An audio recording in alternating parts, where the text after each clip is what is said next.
Halo Genjoter, selamat datang kembali di Storyline. Masih Daramang dan Calager kan? Oke, di video kali ini saya akan menceritakan sebuah film yang lumayan menarik nih bos. Judul dari filmnya sendiri adalah The Gigolo. Kalian semua pasti pada tahu apa itu Gigolo kan? Jadi intinya film ini teh ya naon sih? Goblok banget sih sih udah ding mangoleh tanjir. Sorry boy. Jadi film ini menceritakan seseorang yang berprofesi menjadi seorang gigolo. Buat kalian yang nggak tahu apa itu gigolo, gigolo adalah seorang jablay cowok cuy, alias pelacur pria ya. Ya gitulah intinya mah. Yaudahlah daripada berlama-lama, mending kita langsung aja ke videonya cuy. Di awal film ditunjukkan seorang pria kaya raya perkasa berkanjut besar yang sedang berolahraga. Lalu ia pun dengan keren menunggangi mobil Ferrarinya. Ia pun berbicara bahwa dirinya bukanlah orang kaya atau anak jelema beunghar, tapi bisa naik Ferrari. Ya dikarenakan aku gigolo. Bukan aku sih tapi dia sorry salah boy. Dan film pun dimulai dengan judul The Gigolo. Film ini akan berfokus kepada seorang pria bernama Fung, atau kita panggil saja dia Fang. Ia terlahir dari keluarga yang miskin atau bisa dikatakan biasa aja gitu. Lalu datanglah ibunya yang membantunya untuk mengurus daging bebek tersebut. Ya ibunya adalah tukang daging bebek. Si Fung ini atau Fang ini lalu minta duit sama emaknya buat bayar uang les. Karena emaknya gak punya duit dan bapaknya juga gak tahu udah pergi kemana, emaknya pun nyuruh minjem sama saudara sepupunya si Fang ini. Singkat cerita, Fang mengunjungi saudara sepupunya. Saudaranya ini punya bar atau semacam diskotik gitu. Lalu si Fang pun diberi pinjaman. Setelah itu, sepupunya ini pun menyuruh Fang bekerja aja daripada ngurusin sekolah. Terus kasihan emaknya, si Fang gak mau karena masih kepengen sekolah. Lalu datanglah salah satu kenalan sepupunya bernama Michelle. Ia pun menggoda-goda si Fang. Karena si Fang ini niatnya cuma minjem duit doang, Fang pun hanya diam. Lalu datanglah dua orang lagi. Ceweknya ini bernama Yoyo dan cowoknya bernama Chris. Jadi si Yoyo ini lagi pakai jasa gigolonya si Chris ini gitu. Dan jelas banget kalau si Chris adalah gigolo yang cukup dikenal juga. Saat Michelle mulai meraba-raba Fang, Fang pun langsung cabut untuk balik. Keesokan harinya, Fang sedang bermain basket bersama beberapa orang. Fang ternyata memiliki seorang pacar yang cantik bernama Jolie. Fang pun tebar-tebar pesona. Lalu, tunggu, ini ada jamet anjing. Kok ada di sini jamet kupro ya anjing, jamet kupra ini mah. Lalu si Jolie ini ditawarin buat main ke pesta sama Peter. Jadi si Peter itu kayak berandalan sekolah gitulah. Jolie pun nolak dan mau main ke rumah si Fang aja. Si Peter langsung kesal dan akan membalaskan dendamnya. Singkat cerita, saat Fang dan temannya di loker, temannya menemukan sejenis narkotika di lokernya Fang. Karena ada guru yang menghampiri, temannya ini langsung menyembunyikan benda itu di selangkangannya atau di sempak si Fang itu gitu. Guru tersebut mengecek loker Fang. Akhirnya si guru gak nemu apa-apa dan si Peter itu langsung kebingungan karena benda haramnya hilang dari loker Fang. Bangke emang mentang-mentang otongnya gede anjir. Sepulang sekolah, Fang pun pacaran sama Jolie. Fang pun ngajak Jolie nonton kaset dan filmnya ini film biru anjir. Lalu semakin lama menonton, akhirnya mereka pun hendak melakukan pergenjotan. Tapi saat Fang berusaha masukin otongnya, emaknya pun datang dan kaget melihat mereka berdua. Tapi anehnya, emaknya ini kagak marahin mereka berdua. Si Fang bilang bahwa mereka sedang belajar. Tapi saat emaknya mengambil buku di celana si Fang, sleting Fang pun belum dinaikkan. Mampus kau Fang. Dan emaknya juga bilang kalau mau kayak gituan pakai kondom aja, kasihan nanti pacarnya. Emaknya teh hedan anjir ini. Malamnya, Fang menemui bapaknya. Ia bercerita mengenai dirinya saat hendak memasukkan otongnya tadi. Si bapaknya juga ngewajarin kalau otong anaknya ini emang warisan dari bapaknya. Katanya kalau mau ngegenjot cewek harus pakai pemanasan jari dan lidah dulu. Bangke emang babehnya ini. Contohnya seperti set dah. Keesokan harinya, temannya si Fang sedang dibully. Lalu Fang pun menolongnya dan ribut dengan Peter itu. Guru pun datang untuk melerainya. Sepulang sekolah, ternyata si Fang dikeluarkan dari sekolah dan ia melihat seorang wanita cantik dan sekseh sedang memperbaiki ban mobilnya di tengah-tengah hujan yang deras. Atuh teh pun ternyata jeroan ketingali. Halah aing mah koneng deui. Dan si Fang pun membantunya. Setelah hujan reda, wanita itu pun memberikan uang kepada Fang. Karena si Fang ini baik hati, Fang pun menolaknya dan pergi dari wanita itu. Lalu Fang menelpon ibunya untuk memberi kabar bahwa ia dikeluarkan dari sekolah. Ibunya pun langsung terjatuh sakit dan sakit tonggong. Singkat cerita, Fang pun mulai bekerja menjadi tukang bersih-bersih di barnya si Hang, sepupunya itu. Ia pun menjadi perhatian wanita-wanita bar tersebut. Lalu, si Yoyo menggodanya dan akan membayar $10.000 jika Fang mau main dengannya. Fang pun mencoba untuk bermain, tapi ternyata si Yoyo ngajak Fang ke teman-temannya. Lalu si Yoyo pun membuka celana si Fang. Alangkah rewasnya si Yoyo kalau ternyata otong si Fang ini gede banget anjir. Lalu si Yoyo pun mencoba untuk pemanasan sebelum bermain dengan Fang. Tapi tak lama kemudian si Fang pun malah udah cerot duluan karena mungkin baru pertama kalinya. Lalu ia pun ditertawakan dan pergi malu merencuy. Fang pun berdiam diri sambil mencoba untuk sebat. Disitulah ia bertemu dengan si Chris. Chris adalah gigolo yang di awal film ia sedang bersama si Yoyo tadi. Ia bercerita mengenai hal tadi dan si Chris bilang itu hal wajar. Chris pun menawari Fang untuk menjadi gigolo aja dan menemui kliennya. Singkat cerita, ternyata kliennya adalah seorang wanita yang gendut dan memiliki nafsu makan yang tinggi. Si Fang pun merasa ditipu oleh Chris. Sialnya lagi, saat mereka berusaha mesra, ada temannya si Peter yang memfoto dan mengirimkannya ke si Jolie alias pacarnya si Fang itu. Jolie pun langsung memutuskan si Chris di situ juga cuy.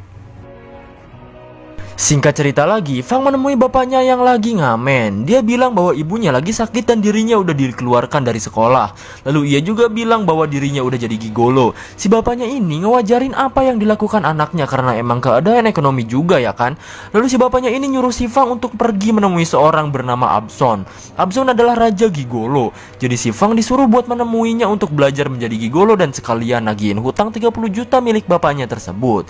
Malamnya Fang menemui Yoyo. Si Yoyo pun jadi judes jutek karena pelayanan kemarin si Fang. Karena udah cerot duluan sebelum si Yoyo puas. Yoyo pun menyuruh Fang pergi aja ke tempat Michelle karena Michelle lagi butuh jasa gigolo. Keesokannya ia ke tempat Michelle dan ternyata anjrit tubuhnya jadi meja makanan dan di situ dia rebahan tanpa busana cuy. Lalu Michelle dan teman-temannya makan bersama. Terus ada nenek-nenek nih ya, dia pengen makan. Malah gigit otongnya si Fang anjim. Singkat cerita, Fang pun telah selesai bekerja menjadi gigolo di tempat Michelle. Ia pun berjalan pulang sambil menangis. Malamnya, ia menemui salah satu temannya. Ia bercerita mengenai dirinya yang jadi gigolo. Temannya ini bilang kalau jadi gigolo harus jadi keren, rambut tertata rapi, pokoknya jangan culun deh. Lalu temannya ini juga merekomendasikan untuk pergi ke salonnya si Abson. Tak perlu lama-lama, Fang pun ke salon si Abson.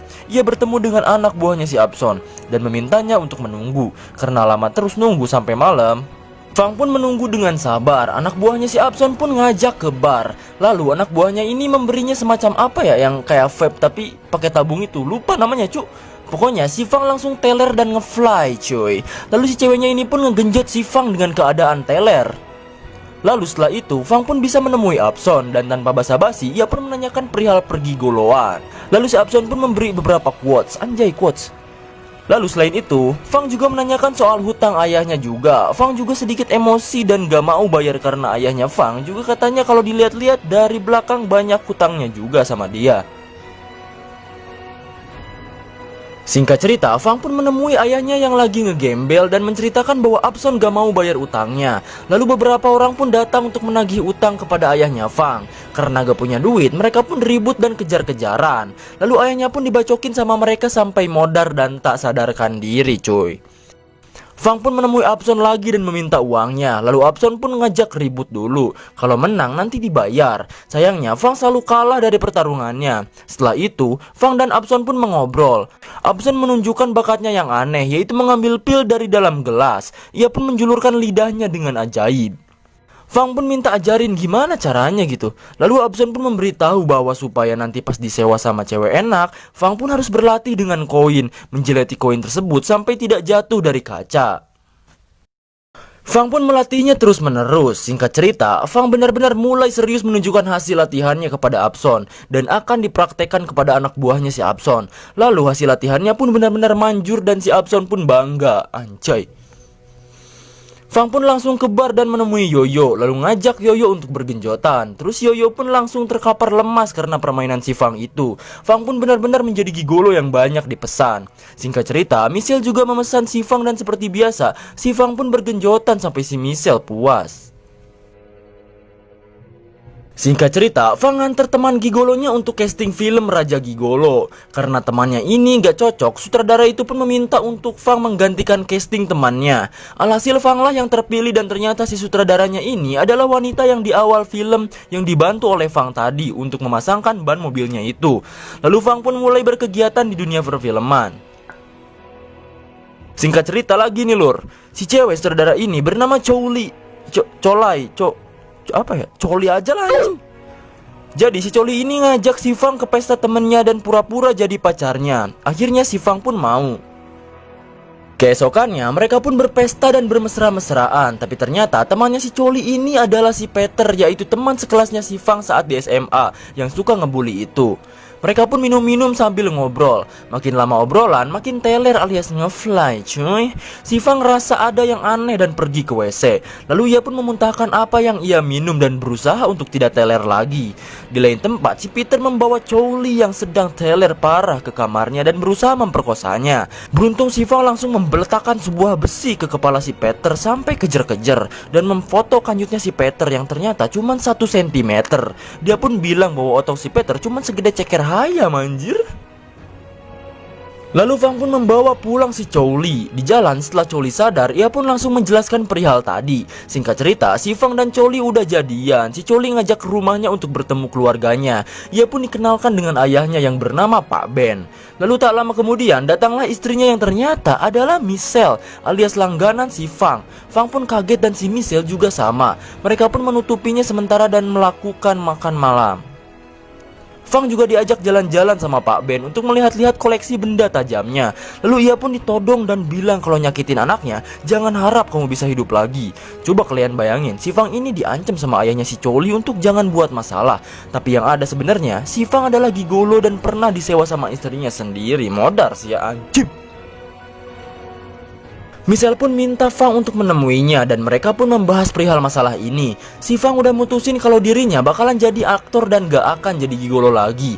Sedangkan si Michelle tetap kekeh gak mau karena dia nyewa si Fang bukan cuma untuk kepuasannya saja, tapi dia juga mencintainya dan gak rela kalau Fang sama anaknya jadian. Dan Fang pun meninggalkannya.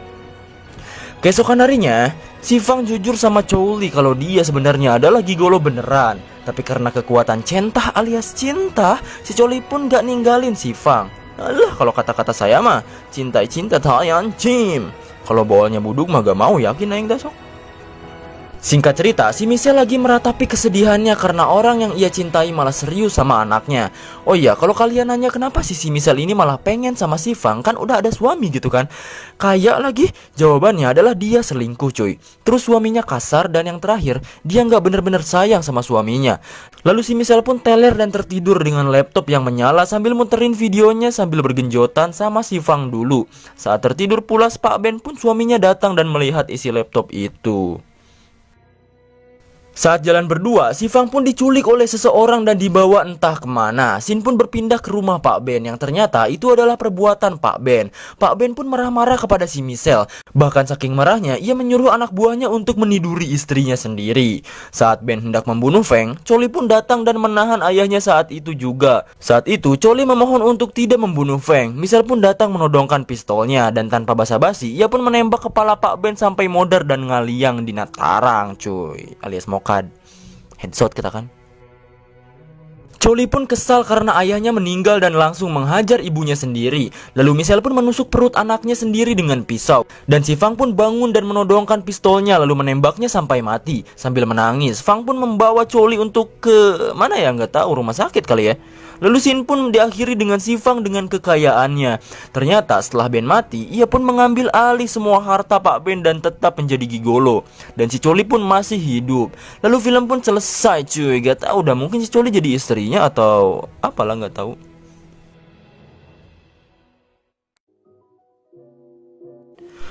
Jadi begitulah ending dari film The Gigolo. Cukup menarik lah ya. Tapi pas nonton saya capek bolak-balik kamar mandi cuy, karena filmnya jibangan sekali memang. Tapi dibalik semua itu, ceritanya juga memang gak seperti yang saya pikirkan di awal sih. Awalnya saya pikir kalau film ini bakalan berfokus sama pergigoloan saja gitu. Tapi setelah lewat 1 jam, film ini mengembalikan beberapa karakter yang ada di awal film, kayak si Peter atau si Choli ini gitu. Jadi cukup menarik lah ya. Tapi ya sudahlah, ya segitu dulu video saya kali ini.